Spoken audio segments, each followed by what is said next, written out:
Good evening and welcome to Plough Lane, the home of, well, we all know the Wombles, don't we? We are here at the inaugural event, the Meet the Manager with our new head coach. He's been here for a little while now, but the head coach at AFC Wimbledon, Mark Robinson, and he will be joined by a few of his players tonight. Alex Woodyard, Jack Ladoni and Ben Hennigan are in this wonderful conference this week, George. It's something else, isn't it? Yeah, it's a magnificent facility. It's the largest of its kind in the borough of Merton. Obviously based here at our wonderful home at Plough Lane. First time most of the fans have had the opportunity to experience the event space this afternoon, and it's a really incredible sight, and it should be a really entertaining evening.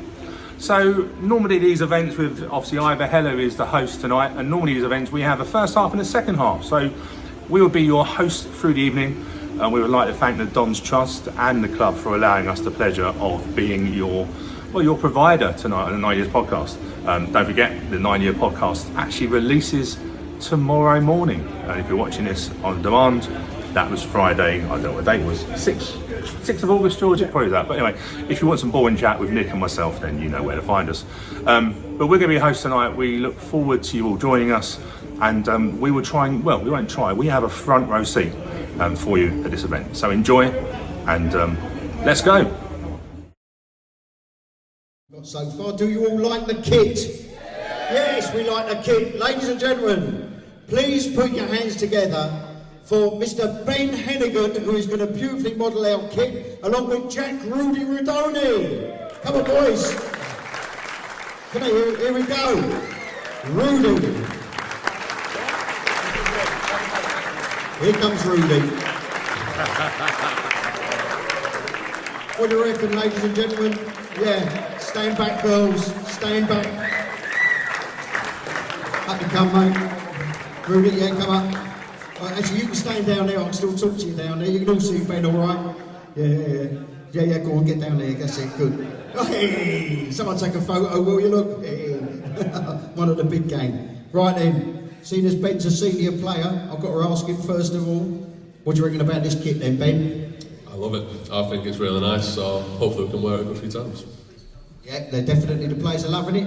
Rudy, what do you reckon? Yeah, I love it too. We were saying to you, weren't we, try and get it in more this season. So yeah, it's nice. Good stuff. Now Rudy, we've got to ask you, what about these Daisy Roots you're wearing down here? He went and bought these specially to match the green trim, isn't that right, Rudy? Correct, yeah, I thought they'd go well with the green, so slap them on today and look good in the kit. And what make are they, Rudy? Just still one's from Asda. I really didn't know that Asda were doing Versace these days, but there you go. Ben, you ever had a pair of trainers like that? No, I don't waste my money on stuff like that, to be honest. Good. So listen, have you summered well, Rudy? Summer well, yeah, recharged, ready to go. Confident for the season? Yeah, definitely confident in the team and how we can do so, yeah. Can't wait for Saturday. One other question for you, because we're not really here to talk to you, but we, like, I always ask this question early on in the season. Your prediction for the amount of goals you're going to score this season? Double figures, goals and assists. Double figures on both? Yep, set your standards high. So I reckon that we're making that bar at 12? Yeah. 12 each, yeah? 12 each? Yeah, sing a song if you get that? Of course. You heard that, didn't you? We've got a witness. Okay, now Ben, you're a defender. You get up there for the headers. What's your goal scoring record like overall? It's actually not too bad, but I do need to score more, and I'm going to batter him if you don't get 12 out of 12. Apart from battering in, which we all want to see, obviously.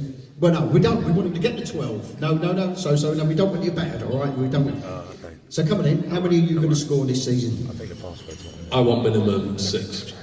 6 goals for a centre. That's reasonable, isn't it? That's reasonable for a centre back. So yeah, I'll be happy with 6, but obviously if we can get more, happy days. I'm not going to raise that target, because if we got a centre back that scores 6 again, I think he's like Matt Everard. You do know, we had a centre back here in the early days. He only scored 25 one season. That weren't too shabby, was it, for a centre back? No pressure.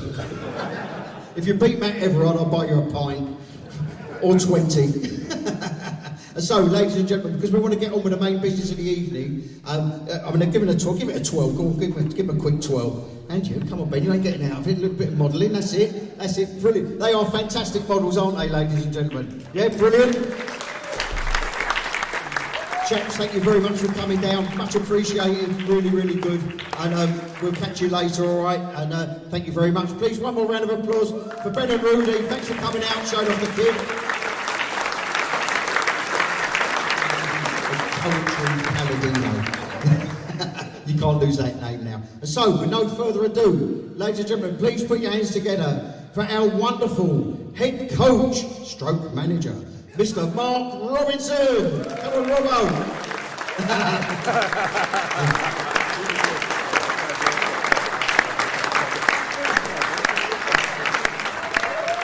Come on, Robbo.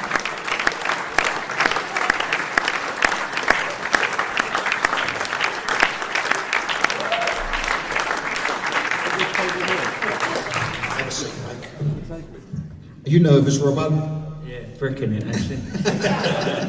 Have you summered well? Sorry? Have you summered well? Summered? You Oh, had a good summer? summer? No. No, it's been busy, really busy, but it's been enjoyable. It's been enjoyable, so yeah. No. Good. Shall we get straight in? Yeah, let's go. Okay. Right. So, you've all been thinking of your questions. You've had a whole summer to think of your questions. There's been a big chunk of pre-season has gone. In fact, all of it has gone. First game at Doncaster. On Saturday, who's going to Doncaster? Blimey, there's not that many from this room, is it? Most of you lot have passed it, I reckon. Right, okay. So, with no further ado, the first question, please. No, easy night by the looks of it, Robbo. Who wants to kick us off? Right, Cormac, right. Come forward, Cormac, sit up here, please. Make the poor boy run all that way. Please state your name if you wouldn't mind before you ask the question. Cormac Jacobus Ronderhoeven. Who is this man? I've never met him. So, simple question. You've been at the club for... Well, that's the first question. How many years at the club? 18? 16, I think. 16, yeah. So you're quite young. Simple question. You've been under, in different capacities, Neil Ardley, Wally and Hodges. From each three of those predecessors, what's the big lesson you've learnt from them to help push this club on positively?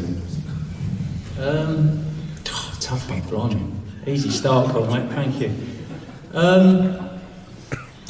I think from Neil's reign, when we got promotion, I saw how important it was that players took ownership of their own destiny. I said that's how I felt. I was obviously, seeing that from the outside.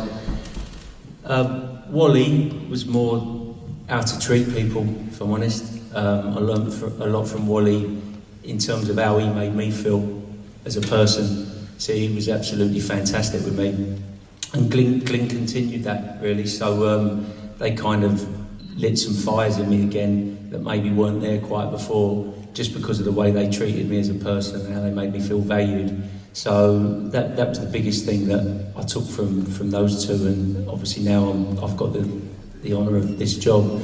That's what I want to try and do, like with all my staff and all the players, to make them constantly feel how valued they are, really. Good enough, Cormac? Can he come to Morrison's Wimbledon on Sunday? Yeah, I'll be there. And the next. Oh, we've got this gentleman in the front here. If you want to raise your hands before so we can point out so we can line you up, that would be handy, by the way. I'm Jules, Don's fan since I was 8. My dad first brought me here. This isn't a question, it's a statement. Just want to say, Mark, it's really refreshing to have a manager who speaks with integrity and honestly and directly, and it's just a pleasure to listen to everything you say, because I want to hear it. Usually you get meaningless platitudes after games and before games, but I really appreciate the way you talk and I'm learning from it. Thank you. Thank you, Jules.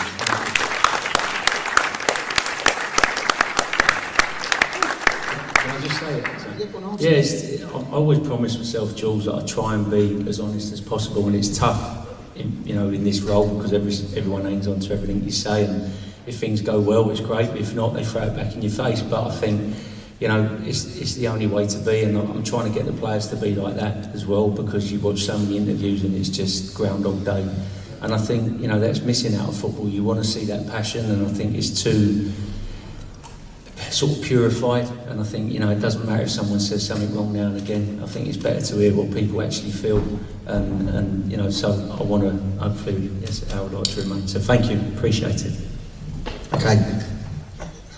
Good evening, I'm Lee. Similar to the first question on yourself, just like to get a bit more on your background. I believe you've been at the club for, was it 16 years? Yeah. And just a bit more information on yourself, please. So, since I've been at the club, Lee, or before? Yeah, maybe a bit before as well. Okay. Yeah, I mean, try and condense it down. Football was my life, was my family's life, really. Football dictated everything we did as a family. We were all football fans. My mum and dad's social life was around football. Everything was football. And up until a certain age, that was all I ever thought about. I wasn't stupid by any stretch of the imagination, but I was one of those who just focused on football. Then I got a series of injuries where, you know, I would never say I was going to be a professional footballer, because I think that's an insult to people who've had careers, because you never know, anything can happen. But I had injuries that didn't help me, but I was very well thought of in my youth years. I was captain of everyone. I was at Fulham. But what I would say is, having football taken away from me kind of moulded me in a way that my journey took me when I went back into football. So when I started the academy at Wimbledon, that knowing what it was like not to have a career kind of, I think, was so important to me when I was developing young people, because I know the pain it feels that if you don't have a career that you want. So I think that, as well as me working outside of football for years, and I've often thought, would I have been the coach I was if I'd had a career and then went straight into coaching? And I'm not sure, because the experiences I had outside of football, from working away from football and people I worked under who taught me how to build relationships with people, etc., etc. And then I had my own business, which, you know, if anyone's here's got their own business, you know it's the most precious thing you can possibly do. And your work ethic you have when you got your own business. When I eventually got back into football again, you know, it kind of upsets me when people talk about football like it's a job. It's an absolute honour to be involved, and you know, you should be thankful that you're involved in football. And that doesn't mean the players aren't good players, they warrant it, and the coaches warrant it, but it's a fantastic thing to do. So I would say my pathway to becoming a coach made me the coach I am, you know, because I learned so many things outside of football. And then coming to Wimbledon, I just wanted to be the best I could be. I mean, give you the first ever proper meeting I didn't know a lot about Wimbledon, if I was honest. Obviously I knew about the old Wimbledon, and then I come here when we were all playing grassroots football. First team were in Ryman Prem, and I had a young side that I took over that I started to have real success with. And then Nigel Higgs asked me to get it ready if we ever become a professional football club again. So, but my fire started to be really lit, and I had a meeting with Ivor and Mark Jones. So I wanted to put together some handbooks about the club, basically about coaching. So I was sort of trying to come up with some coaching principles and things like that. And I went in to meet Ivor when you had your company with Mark, and I think I ended up being in there about 4 hours. And it was there to just get some manuals, and I just walked out that day and just thought it just become a mission. You know, after speaking to them both and the passion and hearing about it, and I just thought I've got to make this academy the best in the country. And I'm not saying it is, but it just become a personal mission. I never ever thought about being first team manager ever. That wasn't on my radar. All I wanted to do was give you fans the best academy I possibly could. And that's what drove me really, was first Nigel, and then meeting Ivor and Mark, and then obviously over a period of time I've met more fans, I've recognised faces here, and it just grabs you by the heart really. And then obviously I've got to the stage where I am now, which I never thought would happen, but when the opportunity came along, I just had to give it a go. But you know, I always said to Ivor, when I got offered the chance of being interim manager, if I felt out my depth I would have stepped down, because the club means everything to me. But when I got the opportunity, I've never felt more comfortable in my life, to be honest. It just felt like it should be, and fingers crossed it carries on like that this season.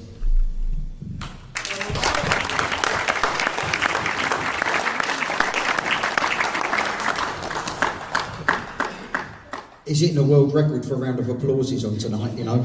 It's good stuff. Right, and the next. Yes. Oh, sorry. Oh, sorry. Hannah from the Doncaster Board, and I just want to say thank you for all the engagement you've been doing through the pandemic online. It's really valued, and we are live streaming this tonight for people who can't be here, and we've got 340-ish people watching online as well, so I just wanted to honour some of their questions. One, firstly for Ivor, Brian White says he loves you, and he hopes we can continue to have after-match interviews at Plough Lane. Is that going to happen? Absolutely intended to happen. I mean, it's a good question, Brian. Thank you. This weekend, just for those of you that might, or not this weekend, when we play Bolton, it's still a test event. So you're going to have to bear with us just a little bit. It's not going to be normal that day. Most things are going to be as they will be for a match, but there'll be certain things that will be happening that won't quite be, because we have to pass that test. If we don't pass that test, we're still on test after that, and it starts to become really awkward for us. So, you know, there probably won't be the big public man of the match for the Bolton game, which I'm absolutely gutted about. But after that, you know, we're very much hoping that we get past the test, and somewhere around the fan zone, we'll be doing the man of the match in front of absolutely everybody, and having the same old hijinks and fun that we always did. I think we're all looking forward to that. Can I say something on that, Hannah, as well? Yeah. I was talking to Ivor about that, and I met, is it Tim? Tim on the way up? Is it Tim? Hello, Tim. And Tim was saying about it, and I think it's so important. We've got this wonderful new shiny stadium, but it's so important that we remain us. And I know that, you know, there are other clubs that think, really, do you do that? If a player comes out and meets the fans, but we've got to take these lads outside that football bubble, and it's so important that although we've got our identity back coming here, but we don't lose our identity of those important things. So, yeah, and, you know, it's crucial.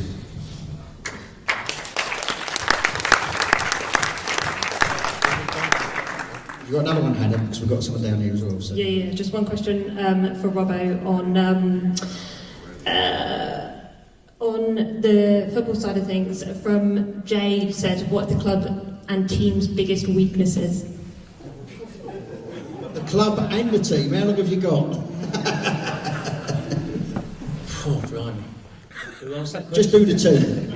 Jay. Joe. Okay, thanks, Joe.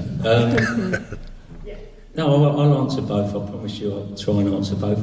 I think the club's biggest weakness is, I wouldn't say it's a weakness, but I think we're a fan-owned club, and sometimes, if I'm honest with you all, I'll get a little bit upset when I feel like there's fractions. And I think, you know, in life everyone's different, you've all got different opinions, but sometimes I just feel we're pulling in different directions, and I think it's so important that we don't do that. You know, everyone's going to see things a little bit differently, but I think we're at our strongest when we have one aim and we're all together. So as a club, that's the only weakness I possibly see, if you call that a weakness. In terms of the team, obviously, if you could say possible weakness is going to be how young we are, but we intend to turn that into a strength. I've heard, you know, I obviously take interest in what the fans say, and I realise we're young, but you've got to realise this isn't a Mark Robinson thing. This isn't because I've come from development that I've gone, we're going to have a young squad.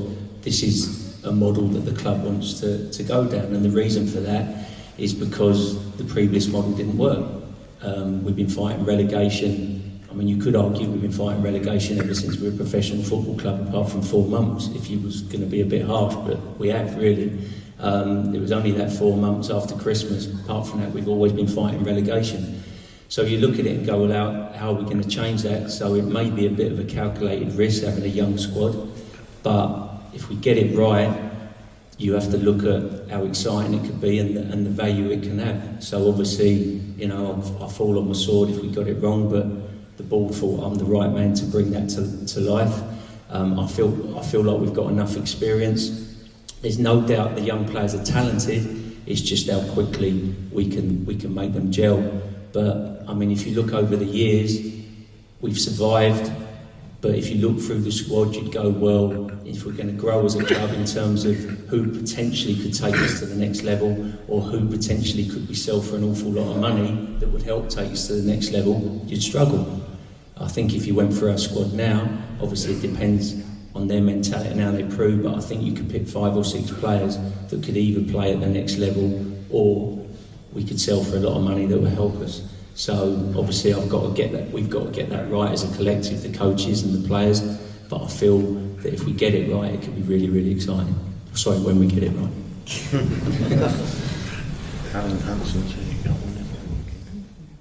John Dolan. In Eric's book, he talks about just how important coaching is to you, and that when the academy was first set up, perhaps the roles were not quite right because you weren't focused on the coaching. Now you're in a job where you've got other responsibilities for coaching than the coaching. How do you think you're going to be able to deal now with not being able to do quite as much coaching because you're now effectively running the football side of things? Yeah. To go back to with the academy, I mean, it was more about the roles weren't right because of the EPPP rules. So I'm more than capable of doing what Jeremy was doing. It's just that, you know, I have my own business and I've worked in corporate business, so it wasn't that. It's just that fundamentally my strengths were as a coach. I wanted to coach because that's where my strengths lied. Under EPPP rules, you couldn't coach and be academy manager. So that was the only thing I would have, if you was allowed to coach and be an academy manager, I would have happily stayed as academy manager.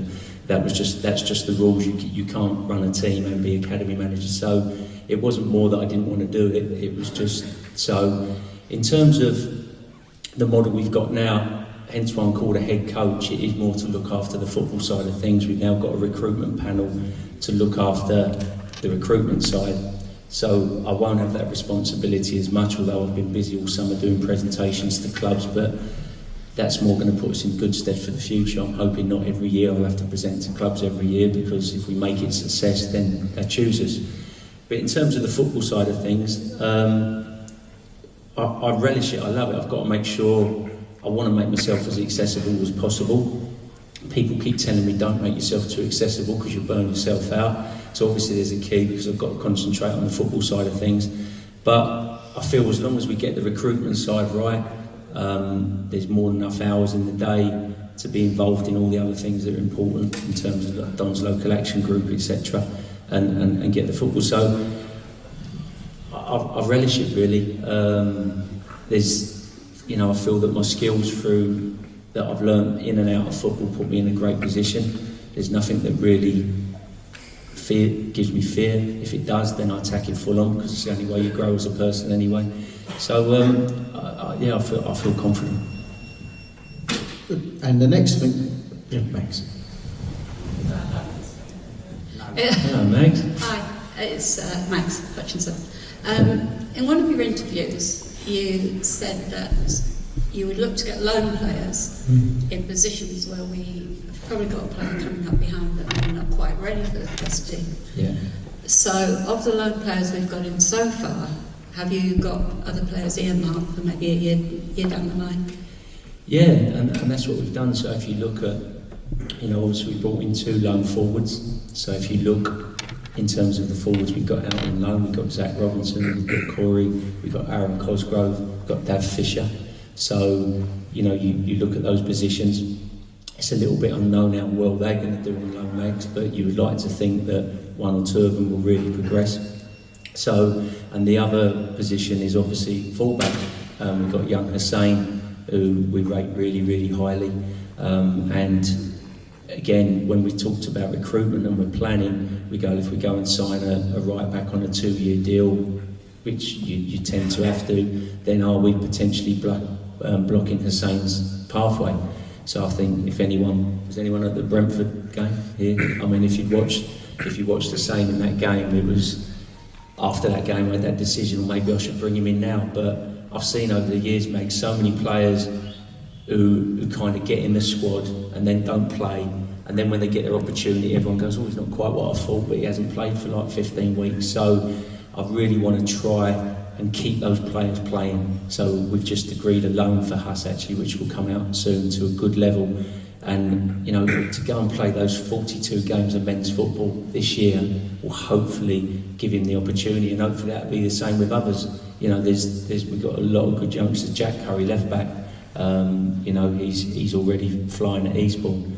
So, but I think what's really important is you understand everyone's pathway is a little bit different. You know, some might come back at 19, 20 and be ready. Others might need a little bit longer because everyone's a little bit different. So that's another thing we've tried to change with the young pros. They used to get a year and an option, which is ridiculous. You know, it's like any walk of life going into a job and think you've smashed it within 2 years. It's not going to happen. So now we give them up to 3 years. They've obviously got to earn that extra year, but it means we're kind of giving them up until 21 to go, are you going to be ready? And I think over a course of time, as long as the academy keeps producing high-level players, then we should, you know, keep... Ideally, I don't want to get loans, although it's been great presenting to clubs and hopefully brought in some great loans. We want to keep bringing through our own eventually. That's what we want to happen. Any more questions? Yes. You're getting warmed up now. Anything controversial? Nothing. Shy audience. Hi, I'm Robbo. Hi, Peter Godfrey. Two-part question. I read a few weeks ago an article where you said you had a couple of players. One was close, one you weren't so sure about. And I assume that was the Watford and the lad from Chelsea that we've now got. And have the club, or is the business done now for the rest of the squad? Any new additions? And have the club given you any proceeds from the sale of Cox to Brentford to help with the playing budget? So first one with the forward, yeah, we did have our eye on another forward, and he got injured during pre-season, so that's why we had a little bit of a setback on that. And then Dapo come to light. And if I'm honest with Dapo, all the players, you know, so Luke McCormack, Henry Lawrence, who we got, I met them, blimey, 2-3 months. You know, as soon as the season finished, I spent 4 or 5 hours with them. And then it was a waiting game really to see if we got them. Dapo's the only one that kind of come about really quickly. And again, that made me a little bit nervous because I want to get to know the players and know that they're right for this football club. So, but everyone said he was a talented lad, but then even on Sunday, I rang him and I spent 2 hours on the phone with him. So he come to light a little bit later, to be honest. In terms of, we feel that we're there now, but there are other options that we want to keep open. We feel that we're there, but obviously once the season starts, if you feel you're coming up short, then you might need to strengthen again, but we feel that we're there. The other question, Matthew Cox, no, I haven't been given any more funds. No. Good. Next question, quickly.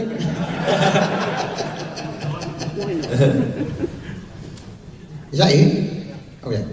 Oh yeah. 2 over here. We're going to have another guest in the second half, so keep coming up with those questions. Hello again. Hello, Tim. Can you tell us about the recruitment process now? Because obviously you're head coach. How does it work? Who is doing the talent ID? Who's identifying these players? With Dapo, was that you? Was that like an agent got in touch with you? Or, I mean, take us through how it works and who's doing that and the scouting. Yeah, who's doing the scouting? So, on the recruitment panel, you've got Joe, myself, Will Daniels, and Will's background is data. So, you know, Brentford, for example, is football now is very big in data, trying to get the right data. And then we've got Steve Boone, who was scouted for England C, and then we've got Ian Hazel. So that's the recruitment board. At the end of the season, they asked me to identify positions where we knew we'd either lose players or potentially we'd need strengthening. So I identified the positions. The scouts had already come up with lists. We've obviously got scouts as well as those guys out watching players. So they did a list for each position and other positions as well. And then out of those you start picking your targets. But the way it works, Tim, as well, is obviously once you start talking, then agents start throwing players at you all the time when your phone doesn't stop. and then I'm trying to guide them towards the recruitment team so that Will can dig out the data on them, and then you kind of just build up a shortlist, really, and you just do as much due diligence as you possibly can, and then you just put them in order of targets, target 1, target 2, target 3, and obviously you aim to get your first targets, and that's where it comes from. We're doing presentations to the players, getting them here, and then if you don't, you go down to target 2. And in the case of Luke, he was our first target in that position. Henry Lawrence was our first target. There was a couple, we tried to get George Dobson to re-sign. That didn't happen. We thought it was, and it didn't. And then we had George Marsh, another option, and we went for George after me meeting him. And that's how it's gone throughout, basically. But what we want to be obviously having the recruitment board now, we want to be ahead of the game. So already we had a meeting on Wednesday just to start planning for the future a little bit. Obviously I've got to concentrate on the football, but you just look ahead and you look at players' contracts and who will be offered a new contract and who possibly wouldn't, and then the recruitment board will already start working this season so that you're well ahead of the game, because this year it was literally non-stop for me, and so we just want to be planning ahead, looking ahead, as well as making sure we keep our best talent. I'm sure you've all been frustrated in the past where players' contracts have run down and they've ended up going for nothing, and that's what we really, really want to avoid with our young players, but also our players that are really important to us. So, I know we haven't got loads of senior players, but, it's not about all going young. You've got to have certain players in there that who are so important for your culture as well as being good players. And, I think you're going to meet one in the second half who's vitally important to what I believe we need to do in terms of culture. So, that's how it works, really. So, just a very quick follow-up. Yeah. When you do these presentations, I'm just curious about what are you selling? Do you have to promise the players that they'll play a certain number of games, or will play a certain style of football? Or tell us about what you. Yeah, so the way it works, when I present to them, the first thing I do is I present to them about the club. So I break it up into sections. So the first thing I present to them is about the club, what's expected of them as a person, things like the Don's Local Action Group, the fact that you will be expected to deliver food parcels once a month, etc. And it's so key that we do that first and foremost, because if I don't start the presentation with that, and I leave that to the end, and the rest of the presentation's gone well in terms of the football, etc., then they're probably, if they think, oh, this sounds good, they're just nod along. So I always start with that, and I have Rob with me, who I just get to look at their body language, etc., just to see how they're reacting to that. And with the lads that we've taken, like Luke, etc., their reactions like, yeah, great, got to do stuff like that. So people could say, oh, they're saying the right things, but over a course of time, you've spent 3-4 hours with them, you start to get a feeling of it. So the first thing is about the club, what we're about, what's expected of them. The second bit is about our football and our style, how we play. So the first 2 bits is all about us. And then the third bit and the fourth bit is about them. So it's about them, where we see them fit in their style and what we can do for them, basically. So the first bit basically is what we're about, and then the last bit is about what we believe we can do for them and why we're their club of choice. So, with the young players, obviously a big thing was me coming from a development background. You may need a little bit of time before you adapt. So the last thing you want is some knee-jerk manager, you've had 3 bad games and he's dropping you, and etc., etc. So that's how it's broken down. And then just after, you just spend more time with them, just chatting, trying to get to know them a little bit. But I found it tough because patience isn't one of my great things, if I'm honest. I'm patient with players, but if I want something, I'm like... So after I've interviewed them, so Luke, for example, the interview went great, 4 hours, he's given me a cuddle at the end, agents looked really happy, so I've gone to Rob, what do you think? He went, it's in the bag. And then you speak to the agent next day and he's like, yeah, well, you've got loads of options. And I'm like, what do you mean he's got loads of options? So I'm just like, come and play football. So I found that tough. I found that process really tough. I'm like, well, what do you mean? You love the club, you get us. How can you want to go and play anywhere else? But the reality is, obviously, they've got loads of different options. So Joe Palmer, I've got to be was fantastic, and Will, he kept explaining to me, look, you have to get used to this. You're not going to do a presentation and get your first choice. They're not just going to come after a week. So that was tough for me. But then, you know, we did get most of our first choices eventually, and I'd like to think it was because we remained professional. And some of the stories I heard from players in terms of they went and saw other clubs and what the clubs then did after to try and get them was bizarre. So I think the fact that we stayed professional and you know, kept it professional, I think hopefully that was part of the reason why they joined us.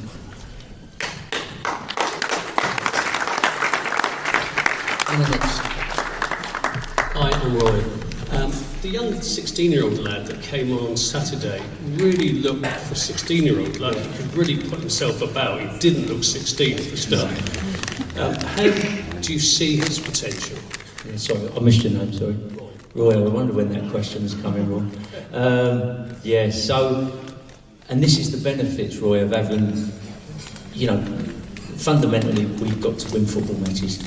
100%, winning's everything. And I think sometimes when I talk about processes and having a developmental environment, people think I don't want to win. It's all that matters. But the benefits of having this kind of environment is you attract young men like that.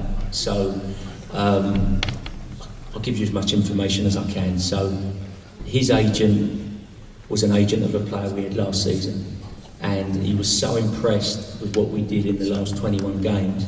He come to me and went, listen, I've got this lad, there's so many clubs after him, but I believe this is the best place for him to come. And we've got him. So, well, that hasn't come out yet, but we've got him. So, exclusive, that's an exclusive for me, the manager. That's probably just got me to sack, actually. That's so, it. Yeah, so, and that's the benefits of doing this. You know, I know we have to win games, but by having an environment where people can thrive and get the development they want, and you're spot on, he's come in, and you see loads of talented lads, lots of talented lads, but what's different about him is just the way he handles himself. I mean, you know, there was players you could see, I thought, on Saturday, who were high calibre players who looked nervous because it was probably their first game in front of 4,000 people. You know, they're nervous. He's come on at 16. It's just like, well, I belong here. So we're very excited about him. You know, obviously he's got loads of work to do, but no, we're very excited about him.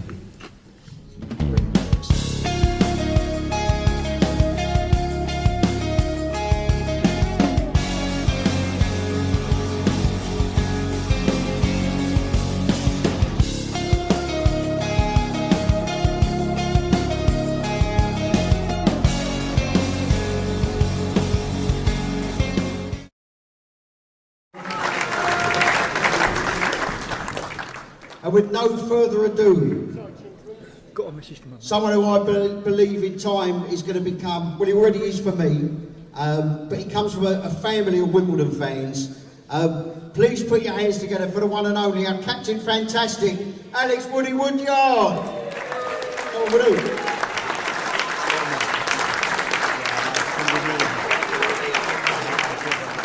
I've got to say, Woody, you shed a few pounds over the summer, son. Very good. Very smart. It's been commented that he's in love with Italian style. I'm not quite sure that Italians wear them strides, but you never know. Come on in. Up you come, mate. You've got room? Right. Welcome. Have a seat. So, Woody, just get you warmed up. Have you had a good summer? Yeah, it's been good. It's nice to see you ain't shed no pounds. Well, that's your fault. You crippled me on the golf course, didn't you? It's your fault. No, it's been really good. Good rest, good break. Enjoyed the holiday with me missus and mates. And yeah, it's great to be back. And a bit like everyone here, excited to get going on Saturday. So, Woody, have you ever faced your public like this before? You ever done anything like this? Yeah, I've done a few, but it never gets easier, to be honest. It never gets easier. Yeah. Well, that's give good. me 10 minutes and my voice might sound a bit normal, but... No, it's all good stuff. So, the format of the second half is exactly the same as it was in the first half. We've got 45 minutes plus some injury time and maybe some extra time if we need it. The questions can go to Woody, they can go to Robbo, they can be joint questions, they can be searching questions, they'll be honestly answered. So please feel free. Whoever wants to kick us off in the second half? Yes. Alex. Thanks, Alex. Sorry, I've announced it. You made another strange signing this summer, which I think was fantastic potentially, with the Chelsea coach. What do we gain out of that? What does he gain out of that? Because I think it's got massive potential. Yeah. To be honest, Alex, it stemmed from when I got the job last year.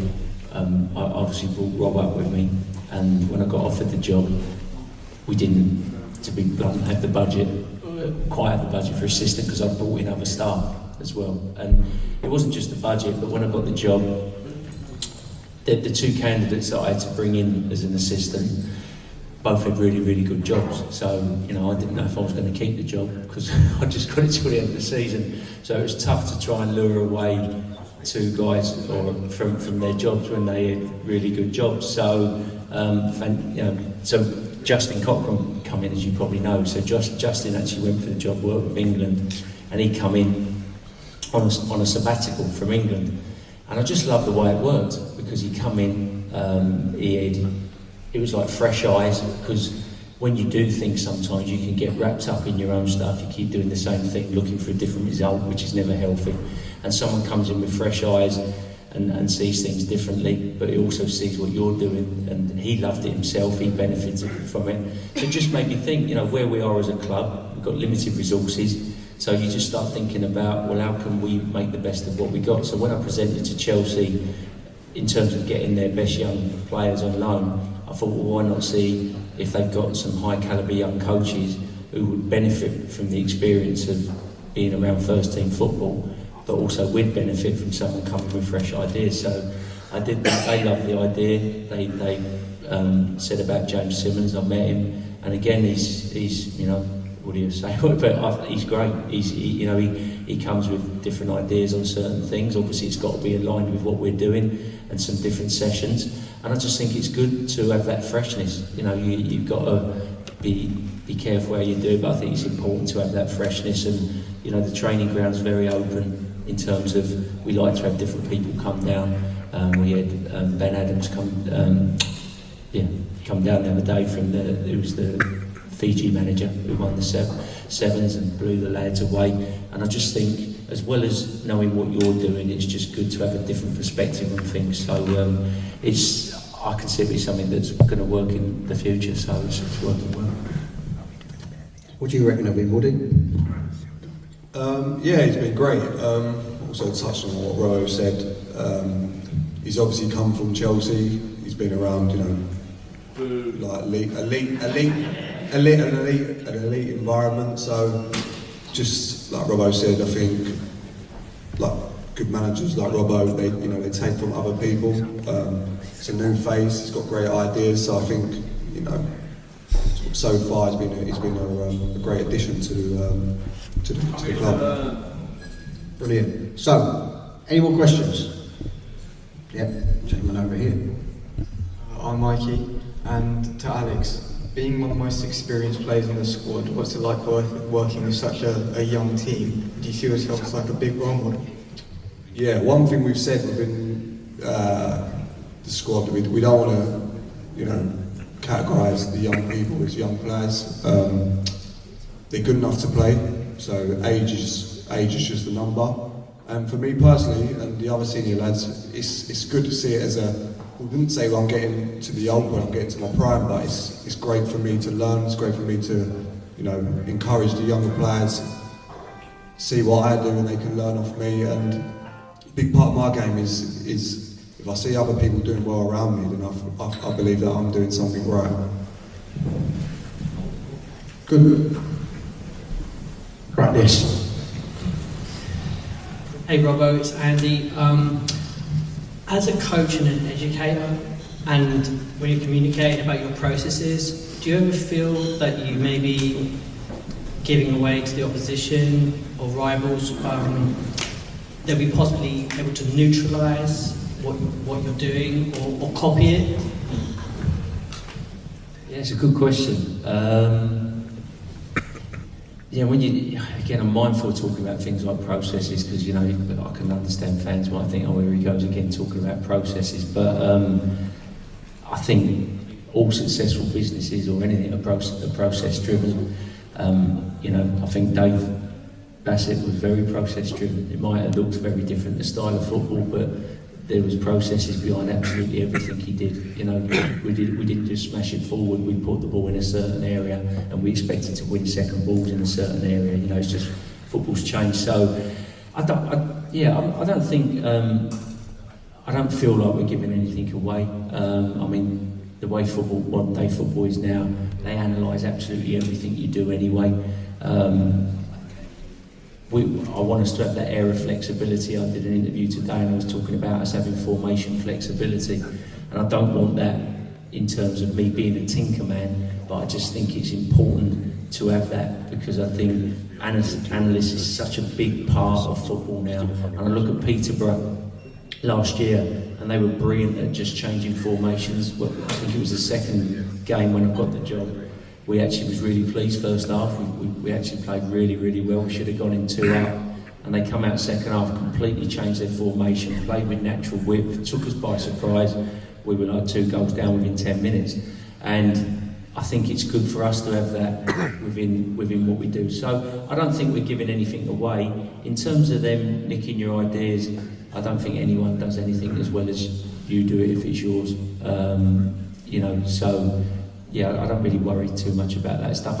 It's more about I just want to be open with the fans in terms of what we're doing. So, I don't think it's a risk personally.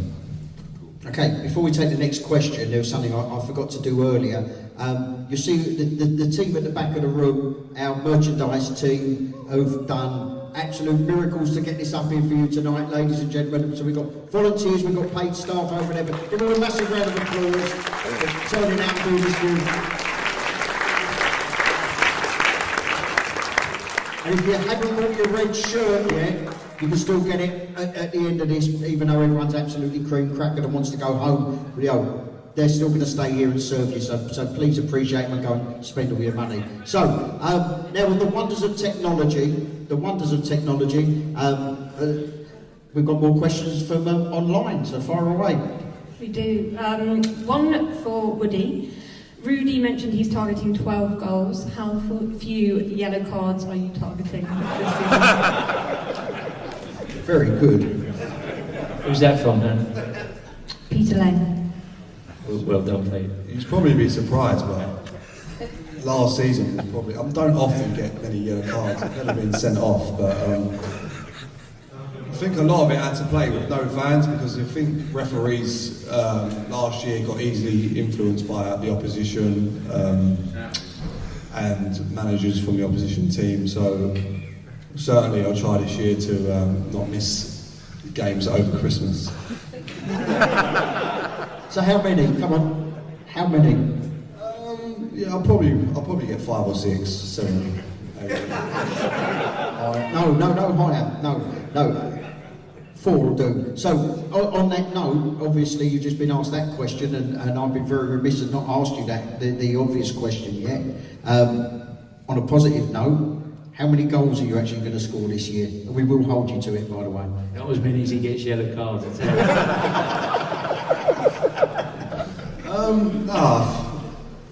I believe as a midfielder, one of my aims this year is to chip in with goals. It's not something I've probably, in my career, been used to doing. So yeah, probably this year I'm probably going to look to score 20 goals. 20 goals and 4 yellow cards. So realistically, now come on, we need an honest prediction from you. Otherwise, we're going to get this lot to vote on how many you're going to score, and that you don't want that. They're harsh. I believe I'm capable of scoring 4 goals. Nothing less than their centre back that was here earlier, but 4 goals. We need to push it to 5. 5. To be honest, I had a few missed opportunities last year. Probably should have scored. Probably, yeah, let's say 6. Yeah. Okay, 6. 6 it is, ladies and gentlemen. When you reach 6, the bad news is you've got to come here and sing to us, Woody. Well, that's bad news for you lot as well, I've heard him sing. Right, okay. Any more? Have we got another online one? We'll do one more online. One for Robbo about Charlton next Tuesday in the Carabao Cup. What do you think Adkins as a man? What do you think of Adkins as a manager? And what special preparations are you making ahead of the game? Yeah, I mean, I don't know him well. I can only base it on how he treated me when we played Charlton last year, and he was fantastic, absolutely fantastic. As were a lot of the managers, to be fair, but him in particular was really good before the game. Asked my number after the game, and he messaged me for the rest of the season. And you know, when you got someone of his experience, he just grabbed me after and just said, "Look, just keep doing what you're doing, believe in what you're doing." And he messaged me quite regularly, to be fair. And as I said, someone with his experience in the game, when someone tells you that, you all need your tyres pumping now and again. So no, it was nice. So yeah, so all I can, from my experience of him, he's been absolutely fantastic. In terms of preparation, we tend to obviously take one game at a time. So our focus is on Doncaster right now, but the analysts will also be looking at Charlton. But you know, once Doncaster's finished, then we start looking on Sunday. We start looking at Charlton. So you know, it's very much one game at a time. Anybody else from the floor? Right, gentleman at the back there.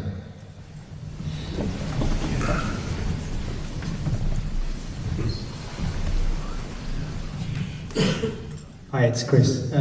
If things go well this season, where do you think we could finish? Who do you want to answer that first? Rob can answer that. To be honest, Chris, I'm a big believer. I don't like putting ceilings on things, and that's not me trying to cop out of an answer. I'm not a big one on targets and saying, because I think the way the brain works, once you say that, then it can very easily become that. So the way I see it is every single one of us needs to come in and be the best we can be every single day and see where it takes us. You know, because, you know, if I said to you now, well, I think 10th would be a great season and we find ourselves 11th, then I just don't think it's healthy. I just think it's healthier to put no ceilings on what you can achieve. I feel that if I start, you know, I could easily say to you, well, we've got this budget, we've got that, but this, for me, it's just talk of self-preservation. And I think we have to believe that we can achieve things. And hence why when I talked earlier about the model we've got with the young players, I know there's an element of risk, but, you know, it's just trying to believe that we can achieve something different. And I'm not saying it's going to be easy, but we just take one day at a time, one game at a time, and see where it takes us. But me personally, I'd rather not put a ceiling on it. And cool, mate. One up here, Pete. So it's a little mistake where you take the throwback to last season, and we're in lockdown culture, and we you know, maybe us as football fans like really struggle not catching up with our best friends on a Saturday. Every week is part of our routine, and it's a direct question to Woodyard in the sense of how I've been really inspired by the Olympians who've spoken about their mental health, the highs and lows, and I think back to that run off, the December-January run off my maths teacher, and the numbers are so horrific I can't remember, right? But maybe we don't speak about it, but my question to you is, was that a real low point in your career when you're in a team, you're in centre midfield, meant to drive and perform, but then the other side, like, how did you control yourselves when you guys had the highs in terms of you get a great 5-1 win away to Accrington after what felt like a devastating Easter weekend? How do you calm yourself down after those aesthetic highs to just, you know, be ready to perform like 3-4 days later in a performance? And is there something different in the culture now that you think is going to let individual players just like be really honest if they've had 2 or 3 bad performances in a row, to stay in the starting 11 and to perform as we know they can? Yeah, going back to that run of games, it was, yeah, I would be lying if I say it wasn't tough. It's really tough. Game after game, losing. You feel like you're letting down the fans. You feel like you're letting each other down within the team. Really tough. Coming into training, it can be tough. Become very repetitive because we, doing the same things, and results of the weekend weren't changing. So it was really tough. Yeah, that Easter weekend, I was actually suspended that weekend, I think. So, it was. I get to see both games, and especially it was the Plymouth game. What was it? 2-0 or 1-0? 1-0 at half time, and then the onslaught from the boys, second half. That really watching it. When you watch a game of football, you see a lot more. And soon as after that game, I knew we'd be fine with the quality of play that was on show, the work we was doing in training. To be honest, I never felt like we'd go down. I thought we had enough within the group, and I felt like we were doing the right things on the training pitch to turn things round. And I think Robbo said the other day, what was it, Robbo? Our last 10 games was like third position within the league, and the last 21 was top 12. So it was great, and that is the highs and lows of football. You go from you're really down as a team. You don't know when the next win's coming from, and all of a sudden you're going into games thinking you're going to pump teams. We went to Accrington. We won. Was it 5 or 4-1? 5-1. And then you got teams like Ipswich coming here, and we was battering them. So that was great, and really mixed bag last year for me personally and the team, and it was a really good way to end the season. Good, Denver.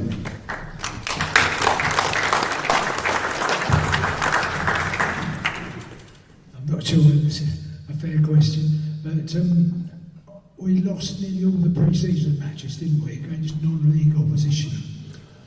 And we're a professional club, bags of coaching, I'm a believer in coaching, but do you ever think the freshness of a lot of these non-league sides coming, I know they've got it all wanting to beat us and so on, but it makes you think, and I just wonder your reaction there.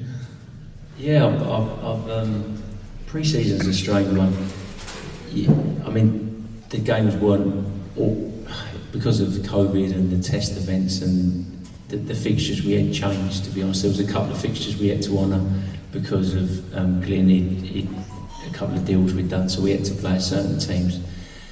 And yeah, and there was a certain way I wanted to do pre-season. I wanted to make sure the players were getting minutes. But you look at the stimulus, and I think the stimulus is very different. You look at us against Brentford, the first game, I know we didn't score, and I think everyone walked away going, wow, I don't think you could split the two teams in their Premier League. And then you go to non-league opposition, and it's probably a bit disappointing. And afterwards they got the music on, celebrating like it was an FA Cup game and it's a pre-season. So I think the stimulus are all over the place pre-season. So I don't, if you said to me, would you have rather won some of them? Of course you would. But, I don't think it tells you anything, if I'm honest.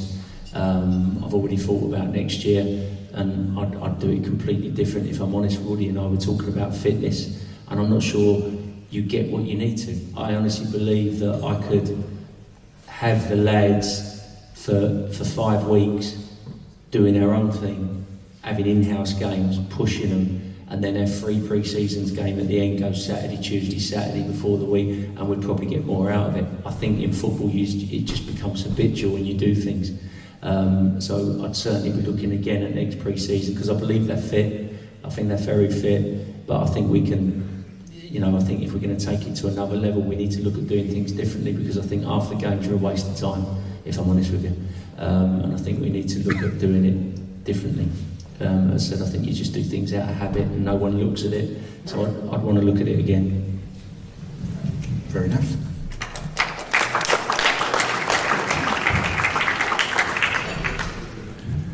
Just a quick question for me, Stuart Deacons. Woody, I know last season when we chatted, you were the crowd obviously not being there was quite tough for yourself and the team.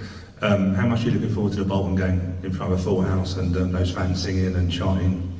Yeah, can't wait. I feel like a new signing because I haven't met you guys, and Robbo gave me the opportunity to come tonight, and I jumped at the chance because for me, I love to have a relationship with the fans. I feel like it gets 10% out of me. I feel like with no fans it's boring. I kind of play football to try and entertain. It's an entertainment sport, and with no fans there, it's for me it's pointless. But obviously last year we had a job to do. It was to make sure we were still in League One for you guys to come back and be back at Plough Lane. And yeah, me, the lads, and coaches were all absolutely buzzing to get going.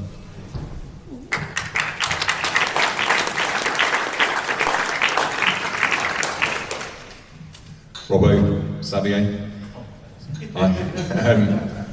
If we do Saturday friendlies, can we make them Union Berlin, St. Pauli, Offenbach, please? Away. Sounds good to me, sounds good. Whatever you say. I vote for that.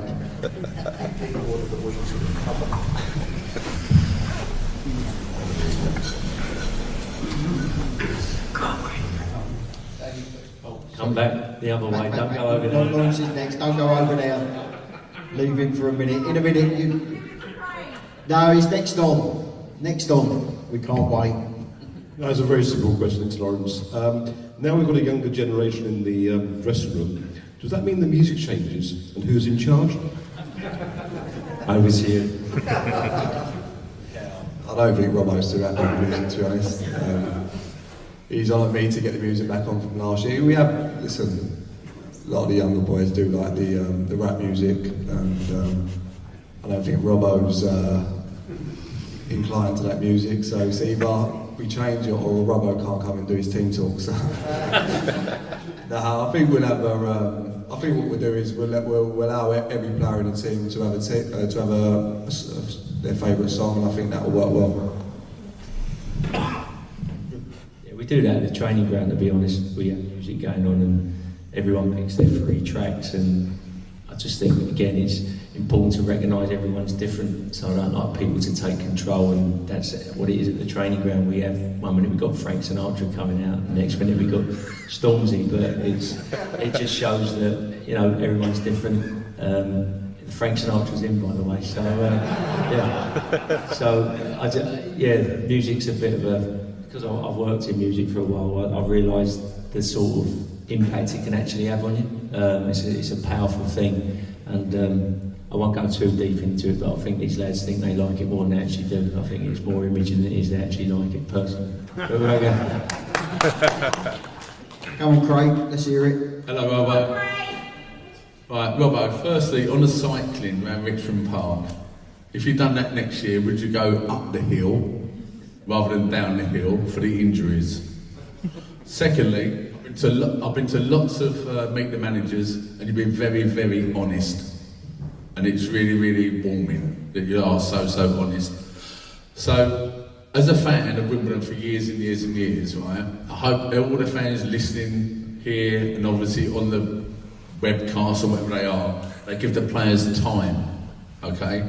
If they lose the first 5 games, right, I don't know whether it's sense or not, give them a break, okay? Don't get on the players' backs, okay, because they're playing for you. We can understand that they're all playing for you from last season, okay? If I weren't playing for you, we'd have gone down. Simple as that, okay? So the players buy into what you bought, okay? You're honest, the future looks rosy, okay? So just let the fans be patient. I'm not on any social media because I'll get booted off it straight away because I'll speak my mind, okay? So that's it. Did you ask me a question? Was there a question? I can't work it out. Yeah. Go up here at Richmond Park. Yeah, no, I'm trying to think what there was a reason behind why we went that way, but it was typical Will. If anyone was going to fall off his bike, it was Will. He just got over competitive, but yeah. But thank you, Craig. But you know, listen, our fans are fantastic. I just hope you can see that we're trying to build something, and it's just patience. But at the end of the day, it's a two-way thing. The players have to earn that patience by giving it absolutely everything, and that's the key for me. You know, winning football matches isn't easy, but if you see that they're giving absolutely everything, that's when you like to see the patience. If they're not, they deserve, and I deserve to get what you get, you know. So. And down the front here, please. Hang on. Go, Megs. Right, I've got a silly question. For the youth teams, you always talk about they get one white, they've got to earn their second sock. Is there any time when you're in training, and you don't have to name names, that you feel like making someone wear a white sock for the week? Mate, we did a shooting practice the other day. No, to be fair, they're good. They're good. I mean, the big thing we have, Megs, at the training ground is that you can all get better, you know, and to be fair, it's great with that, whether you're 27 or 29 or whether you're 17, is that we all come to get better, and so we do a lot of technical work. We believe you can all improve, and, you know, I've always looked at football as, you know, the better you are as a player, the more tools you've got, then the actual tactical side becomes a hell of a lot easier. And I think sometimes people get so obsessed with the tactical side of it, but really the players haven't got the tools to do what you want to do anyway. So you can talk about, well, let's get the ball out wide, let's put crosses in, but if they can't cross it, then it's a pointless exercise. So we do a lot of unit work to improve the players, because as I said, I believe if they're better equipped to do what you want to do, then the tactical side becomes easier. So we haven't had to pull out any white socks up to now.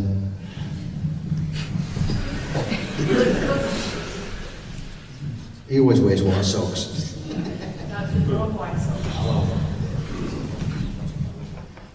Still Jules, interesting change now. All the players have the opportunity to speak to fans directly through social media. I was wondering what you, Robbo, and the club are doing to guide the players in those channels, mainly Twitter or Instagram, where they have the chance to engage and receive maybe a lot of abuse, which we don't want. But what's the club doing to guide the players and protect the players on that front? Yeah, I mean, it's a big issue, blimey, when I start on this one. Probably we don't do enough. I mean, I'm on Twitter only because the academy lads made me do it, and I've probably done, 3 tweets in whatever years. I think, you know, we got Steve Salis in who talks about mindsets and that. Personally, listen, this is just my opinion. I think everyone, you know, I don't want to go too deep on all this, but I think just generally in the world we got to start looking at all this nonsense, because it just isn't healthy, you know. Fundamentally, I was a football fan. I'm a Wimbledon fan now, but I was a football fan before that, and football was about going, you supported your team. If they didn't perform, you met your mates, you had a moan, you had a drink, and then you thought they were all well beaters again, ready for the next week. And for me, you know, we all need to look at ourselves and just get back to that, because I don't get it. I don't get it. I think it's so dangerous. I don't know really. I don't know what more to say about it. But in terms of the lads, I would just encourage them to get off it personally, because I just don't see any good that comes from it. There's no control over it. It's, you know, it's like trying to tell someone not to drink and open up a drinks cabinet and go fill your boots. I just think it's a major problem that needs to be looked at, because I can't see it going anywhere apart from getting worse, to be honest. Solution on that one, apart from I think it needs to stop.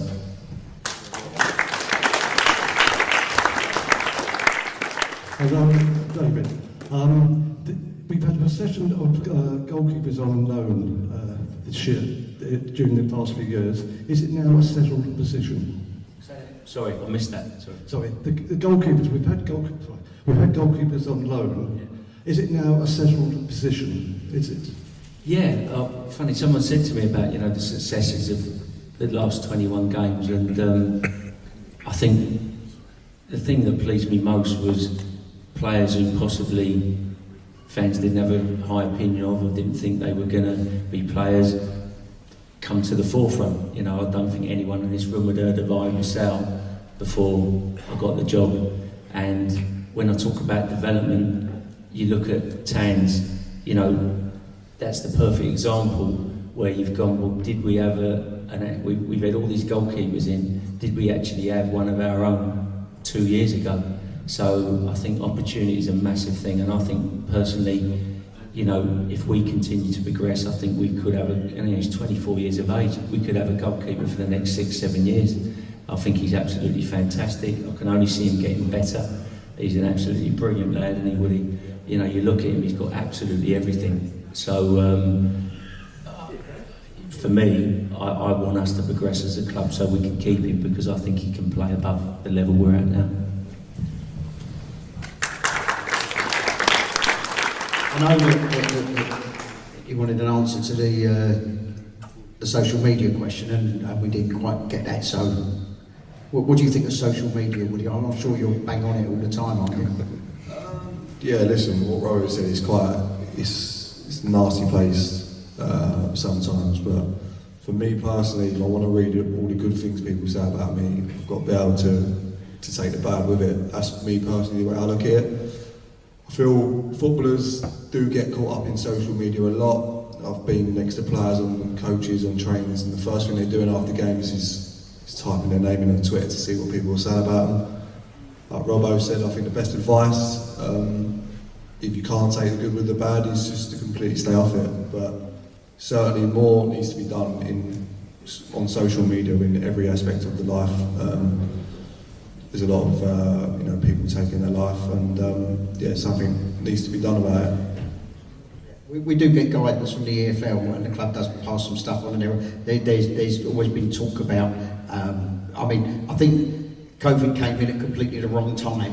Obviously, if it hadn't come in at all, it would have been brilliant, but it did, and that interrupted what looked like quite a few programmes being started, and there was some real momentum behind that, and it's a shame that there's not more. But I think most clubs are aware of it. We've often talked about it in board meetings, and it is utterly horrendous. Some of the stuff that's been said about people, about employees of the club, not just players. And we actually had a really good session at the club the other day where 2 or 3 actual members of staff managed to vent their spleen, and 2 of them, I'm not going to make any joke about it, has affected their mental health, and that is absolutely awful. We call ourselves a community club, but we're not all on the same page on that sort of thing, and that is utterly diabolical in my opinion. But there you go, we are very aware of it, and we do try to take action where and how we can, that's for sure. All right? Yeah, I just want to add to it, like this year we're a young squad, there's going to be lots of ups and lots of downs, lots of lows as well, so it's not just the team, it's the fans, everyone. We have to really stick together if we want to achieve something special. And listen, we understand that I've been a football fan before, I've come off after games and said stuff about players, but just, if you want to voice your frustration, just football voice it at me, because I'll take it. Simple. I'm going to remember that.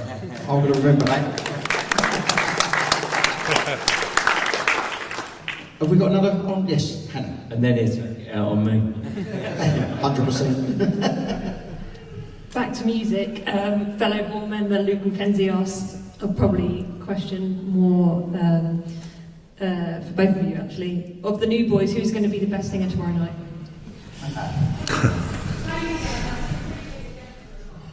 Are you all aware that new players that come in on their first away trip have to perform? They have to perform. I've got to tell you, at the last game of the season, we had a night where everyone got together and they made everybody perform, including me, and it was utterly brilliant, wasn't it, Robbo? Robbo's performance was. Maybe you'll do it for us. I don't know. You never know. No, you're not. Are you? No, you won't do that. Yeah, utterly brilliant. Anyway, go on, Woody. I'm probably going to go for Macca, Luke. Yeah. I know he's just going to be good. He's good at everything, but. Yeah. I would have said Macca, but I've got a feeling Marshy might be a dark horse. Yeah, I feel like I think George might be the dark horse. Yeah. Look forward to see the evidence. We do know Aaron is absolutely nervous, though. He's not looking forward to it at all. How do you find it, Woody? Singing? Yeah, you used to have had so many clubs, so yeah. Nah, it's like this really. It never gets easy, so it's tough. Yeah, I think I'll sound loud around the training ground, but stuff like this, standing up in front of people, yeah, it's tough. Some people love it, to be honest. I've had teammates before where they sing on every away trip because they like it that much. Yeah, it's tough. To be fair, I think Aaron will probably be the best value. So nervous. And a question for Robbo from Connor Mitchell. You have high standards for the mentality of potential signings. Have you encountered anyone yet who wouldn't have fit into the culture?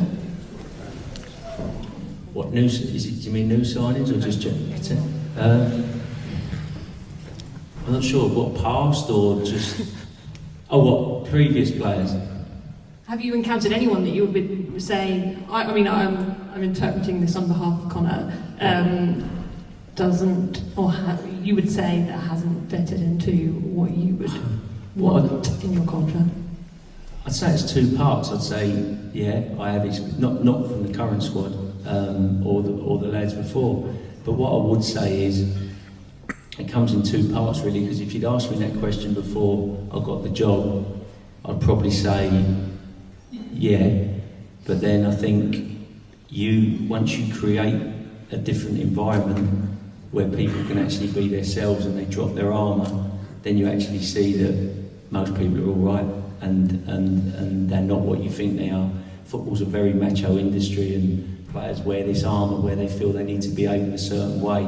But then once you make them feel comfortable and you make them realise that everyone can have an opinion and they're not going to get ridiculed, you just see what most people are, which is really good people and they just want to get better. So when I got the job I thought there would be some issues. By the time we got to the Lincoln game I absolutely fell in love with every single one of them. So I think it's more about the culture you create. I don't think there's that many bad eggs out there, if I'm honest. Good, right, we are about to move into injury time and then extra time, so has anybody else got a question from the floor? Yes. Very quick, I like that. Quick. Have you got many more online? Anything that we've missed? Just a couple. Right, okay. We'll do one more here, a couple there, and then there'll be two more from the floor, all right? Is that okay? Right, good. Let's go. Yeah, John Dolan again. It's now quite some time since we've had a home match, and I'm not sure how many of the current squad have actually experienced what happens post-match at Wimbledon. And I'm interested in Woody's view as to how the current squad are going to deal with the gentleman sat on your left and his post-match interrogations. All I would say on that is, when you've been to a post-match one, just wait for the end of the season, because the post-matches are nothing compared to the end of the season. But I am interested as to how, given what you've been saying, the players who particularly, given so many of them have not been to an either post-match session yet, how they're going to deal with that. Yeah, it's hard for me to comment because I've never experienced it myself. But he's actually told me about it, and I think it's all in good. It's a good spirit, isn't it? Ivor's a good guy, and Thank you very much. That's very kind of you. Cheers, mate. Thanks. Keep it going. First answer didn't get a round of applause.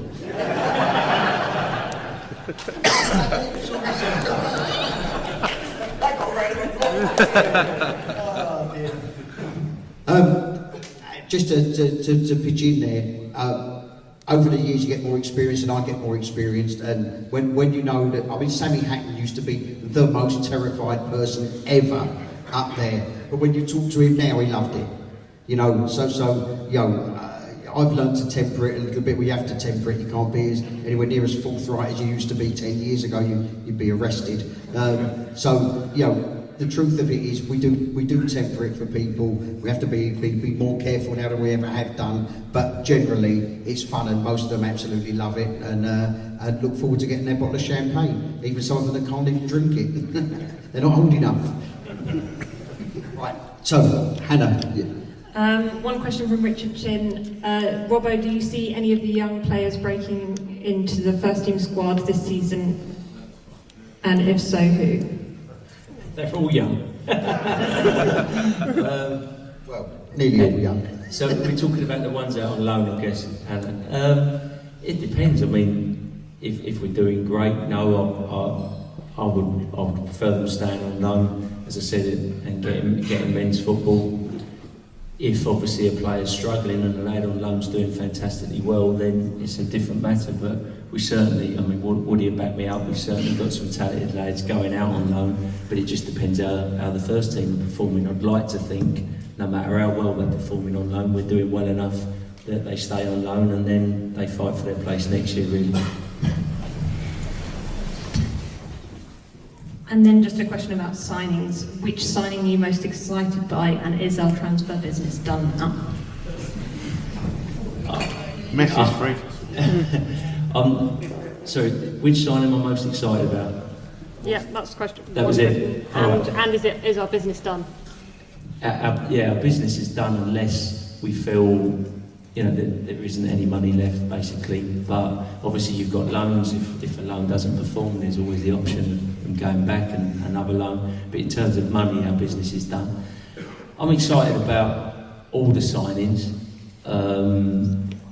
because I believe they're all talented lads. I think you've got to be excited as a club about Luke in some ways, because I believe it's a signing that we've never made before as a club, and Jules to a certain extent. So I'm not more excited about them as individuals than I am the other signings. But to land a signing like that, I think shows massive progression as a club, because we've never signed a player of 22 that was wanted by a host of clubs, and he's gone on coming to play for you. So I think that's exciting for the club. And by the same token, you have to be excited by Henry, that we signed he's still got to prove himself in men's football, but we've taken an English international, albeit under 20, and again, at a host of clubs, and he's chosen some. I'm excited by all of them for different reasons, because I feel it means we've progressed as a football club.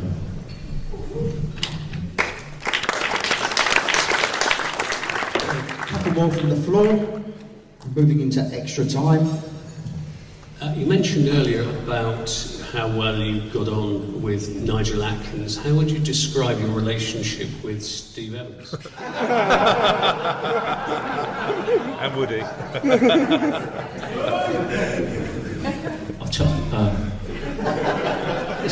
First off, it weren't too bad. I think his words second. After we won the game, he just kept shouting at me. I can't do a Scottish accent.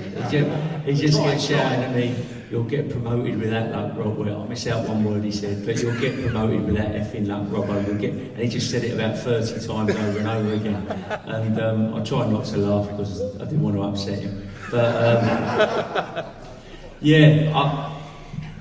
I'll be honest, because I said I'm going to be honest. I actually spoke to, and I'm serious about this, I spoke to a ref about this, because you'll see that I'm not a screamer and a shouter. And when Woody and I first sort of come together, Woody used to get a bit annoyed with me because he didn't think I was loud enough on the touchline in terms of appealing for stuff and shouting for stuff.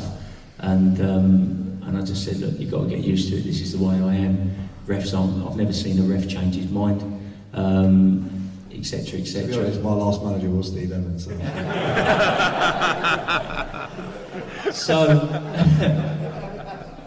So I actually spoke to the officials about the situation. It's no disrespect to Steve, it's just football in general. I kind of said, when did this become the norm? I was just having a chat, and he actually said to me, he said, "Oh, you seem very calm." And I said, "Yeah, but what if I wasn't?" I said, what if I... And the reason it resonated with me, I remember there was one game with Glyn, because, I used to sit upstairs when Glyn... And there was one game Glyn got really upset, rightly so, because the decisions were bad. And the ref come over and booked him, was going to send him off. And I said, but what's happened with managers like that is they've made it the norm, if that makes sense. So I'm looked at as a fairly calm manager, but if I turned up one week and behaved like him, I'd be sent off within 5 minutes because they go, well, I'll warn you. But what he's done quite cleverly, he's made it the norm. It's because everyone goes, oh, it's Steve. You know, and he's made it the norm. And I think if any other manager behaved like that, they get sent off. So my argument to them was, I don't think it's acceptable, because what he's done is he's made a certain way of behaving the norm that isn't the norm. No other manager will get away with it. So if he's listening, I'm absolutely fucked, and I'll bet that. To be fair, you are on camera. So we'll back you up. Yeah, all kudos to him. It's very clever, but I don't think I don't think it's acceptable. Good answer. Last question of the evening, ladies and gentlemen. Yeah, look, last two. Robbo, Michael Fisher, thank you very much for everything you've said this evening, and we're all looking forward to another successful season ahead. And just thinking of the coming season, can you give us some general guidelines about where are the main challenges going to come from? Are they going to come from the bigger, more established clubs, the likes of Sunderland and Ipswich, of course, have made some very interesting signings, as we know, or maybe some other of the other clubs? Have you got any general ideas about where the hardest challenges are going to be from in terms of the clubs that are with us in the coming season? Great accent, that, Mike. What a way to end. No, I was not in. Okay. Not really, because as I said, I'm a massive believer that you have to concentrate on yourselves. So our thinking behind everything we do is 80% us, 20% the opposition, because I think if you become obsessed with the opposition, if in training and analysis, etc., I'm forever talking about the opposition, it's just it puts the fear of life into players and they don't think they're good enough. So I don't put massive thoughts into it purely because I can't affect it. The only time I can affect it is when we come up against them on a Saturday or Tuesday. I mean, all I would say is, some of the money that's been spent is staggering. With clubs that have gone bankrupt and then they're spending, I can't believe, Ipswich have spent our budget on 2 players. So it'll be interesting. It'll be interesting because with the amount of money that a lot of clubs are spending, there's going to be a certain pressure. So I just think it'd be interesting, but I don't want to give too much thought on who would be strong. Obviously, you hear the money they're spending and who they're signing, but my complete focus is on us and how we're going to upset the apple cart week in, week out. Great stuff. Very last question. Yeah, thank you. Sorry, Robbo, it's Peter again. You mentioned, I'll nick your phrase, about the process about how you got players in on loan. How does it work in reverse? Do clubs come and pitch us about getting our players on loan? So Aldershot or Leatherhead or whatever, they pitch to you personally or to the club in general? That's a great question. Again, I'll be completely honest, we're not quite at that stage, and I think we need to be. Because when Wally asked me to set up the loans department, it was obviously the first time we'd done it. Mike's taking it over from me now, Michael Hamilton at the moment, who's the academy manager. And I wouldn't say it's at that level quite yet. He's certainly doing his due diligence on where we send them and finding out the style they play, will it suit the player. But I certainly see in the future, if we're producing the level of players that we want to produce, it should get to that level where managers are coming to us. All I would say, there's quite a bit of competition for the players, if that makes sense. So we've got, for every player there'll be at least 3 clubs who want them. So Mike has those conversations and tries to get the best one. It's quite difficult though, because they don't quite have the resources. So I think you have to be a little bit careful because, at the level they're going out, Conference South, Ryman, Prem, etc. Obviously these guys have jobs a lot of the time, so I think you have to be a bit mindful of that. But we're certainly trying to get the right fit for the right club. And I actually had a conversation with the manager where Huss is going to, because the Saints are very he's a unique kind of lad. You know, he's got a lot to learn, but I'm really mindful that you mustn't stifle him, because I think the lad's got a wonderful, exciting rawness about him, and I think you can overcoach players and that can get taken away. So I'm really happy with the loan he's got, and I'm speaking to the manager because he sensed that already, and he said, I promise you I'm not going to stifle what he does going that way, but we need to tidy him up defensively, which is what you want. Brilliant. Right, Woody, have you got anything you'd like to say finally? Just like to say, a pleasure being here tonight, meeting you guys, and just stick with us through the highs and lows this year, and it's all just have a great season. Everyone's in it together. Just have loads of vibe players and fans. We're in it together, so yeah, let's go. Starting on Saturday. Love it. Brilliant. Good stuff.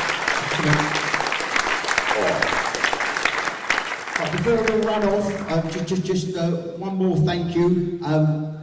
As you can see, this is a shiny new, beautiful hall, like a shiny new, beautiful ground. But we have had our teething problems. And one of the problems has been good sound. We haven't been able to get good sound sorted properly yet. And at the 11th hour, a man who actually used to work for the club, but still volunteers massively for us, came to our rescue and settled this up so we could do this tonight. So put your hands together for Mr. Jim Piddington, please. Done a fantastic job.